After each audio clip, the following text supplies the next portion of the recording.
Hello YouTube, welcome to another episode of Plays for Days. Today we are doing the deck profile for the Control Fairy type deck, featuring our Herald of Perfection.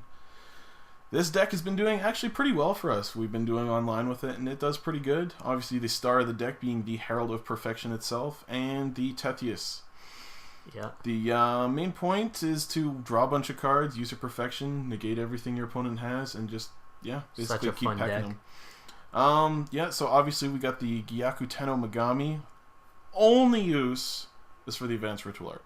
Only. That's it. That's it. It's horrible to draw, and you just want to make perfection as fast as you can. If it's in your hand when you got perfection, that's probably one of the cards you pitch first. Yeah. Just because you don't want to sack for it, you don't want it in your hand. It does nothing except be a target. Yep. Then obviously we got the Christia, one of the ace cards of the deck. If you don't know what this card does, you can special summon it when you have exactly 4 fairies. You get to grab one of those from your graveyard, and neither player can special summon while it's on the field.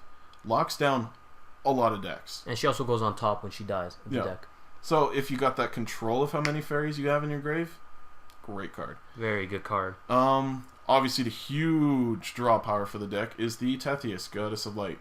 Every time you draw a fairy, that means during your draw phase, off any card effect, if you draw a fairy, you can reveal it to your opponent, draw again.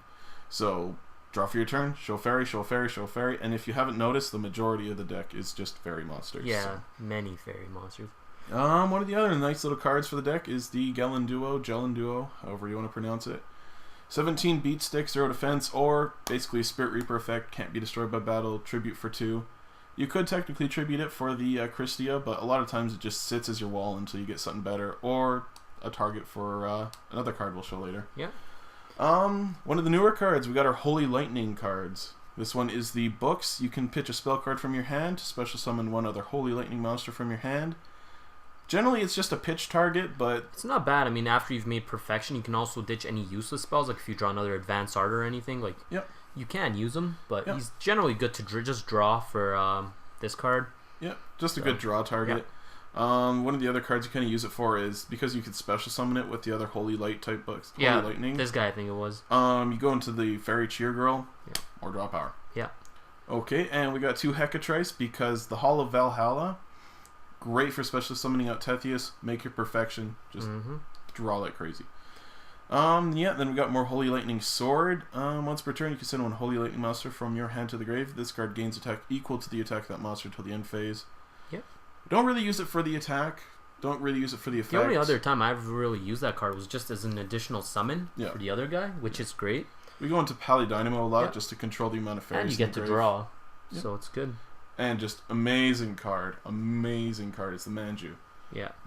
I mean, if it wasn't good enough that you get to search out any ritual monster, he's also a fairy. You can also search out ritual spells, can't you? Yeah. You can fetch any ritual or any ritual monster. So good. Plus he's a fairy and a light. Yeah. Like, it doesn't fit any better in there, man. So good. Yeah. And then one of the better ones is the Holy Lightning Wings. When he's basically normal a castor. Summoned, yeah. When he's normal summoned, you get a special summon one Holy Lightning monster from your hand.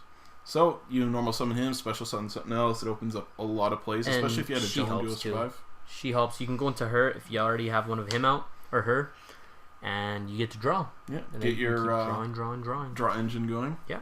And it's another fairy. Yeah. So. And one of the most obvious additions, Honest. If you're playing any kind of strong light type deck, any deck Easy with fairies, it goes in there. Yeah. If you're not playing it, you're not playing the deck right. Not rocket science. Okay. And our boss monster is the Herald of Perfection. With a beefy 2800 defense, a lot of times it just sits on the field and says no to everything. Your opponent's like, oh, well, I'm just going to Dark Hole. No. Oh, I want to do this. No. Oh, I want to deprison. No. Okay, I'll chain my other deprison. No. He is just your nope man, and because you're drawing so many fairies off of Tethys, you just get to say no all day long. Yeah. Beautiful card. And okay.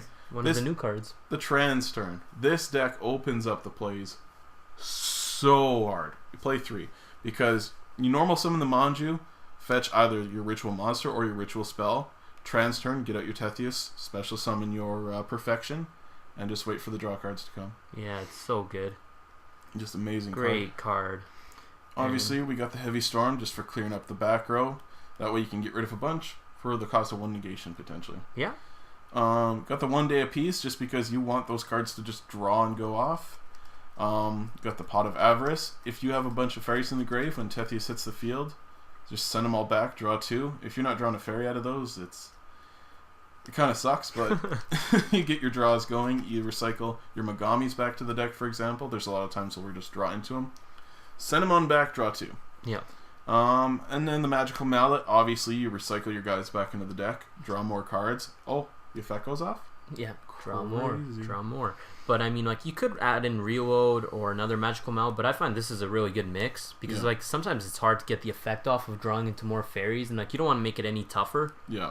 Of adding more spells, you know? Yeah, and there's those times where you don't want to just straight up run Reload because it's like, oh, well, I have the Perfection. I don't want to shuffle them back in. Yeah.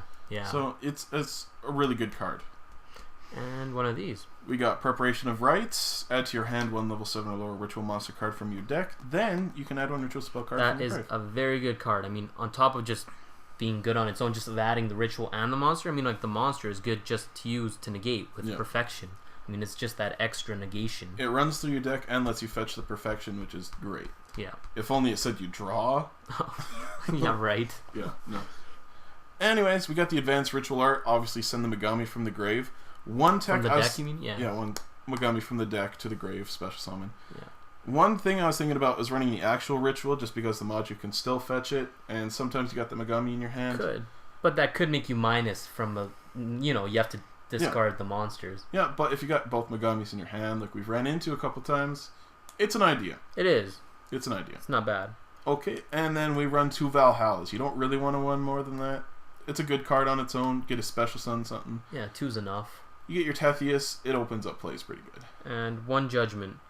In this kind of deck, it's incredible because I mean, like, you're negating with Perfection. Negate, and then they think you have no more, and you just hit them with that Soldier, and it's a good game. Yeah. It's during their turn, they're just going for the assault. They're like, Dark Hole, Heavy Storm, whatever. And it's just like, okay, he's got no hand left. Just push for game, Solemn. And then by then, your turn comes, you draw a fairy. You have this guy on the field, this girl, and you just keep drawing. It's a good game. They quit by then, usually. Yeah. And on to the extra deck.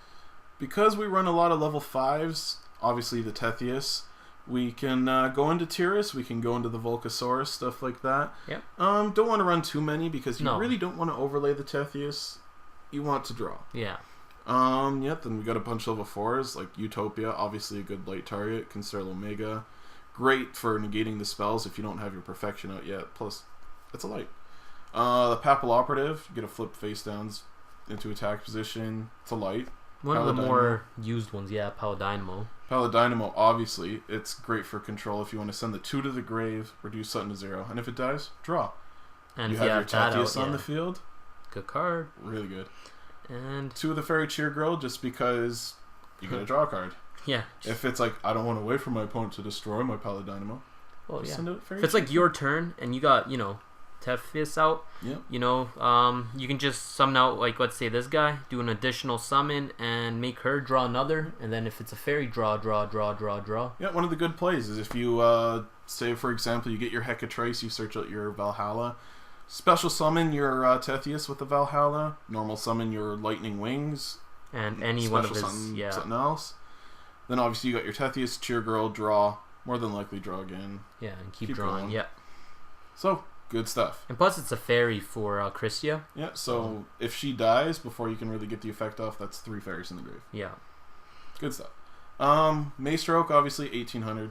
Good level 4. Level Chain, if you need to send your fairies to the grave, good manipulation. And put anything on top, Doesn't get too much play in here, but there are the times when it's just good to have. Yep. The Dagusto Emerald, again, for grave control. You can whip out the Megami if you really needed to. Yep. But just mainly for control. And then the Cowboy, just because every good deck needs a Cowboy. Yeah. And we didn't really have a side deck because, we're just testing out the deck, seeing what works. This deck is so fun. We did have the one other Holy Lightning, but yeah, I know. You don't really want to run through that. No. So that is the deck. Tell us what you guys think. Leave a comment, and if you guys know of any way of improving it, let us know. Yeah. But it's really fun the way we have it so far, and it seems to be pretty consistent too. It's working pretty good. There are those hands when it's like, oh my god, what do we do? Like 2 of these. Ooh. It happens more often than we like, but it's our kind of luck though too. Yeah. Well, there you guys go. Make sure to like, comment, subscribe, and we'll catch you guys later. Peace.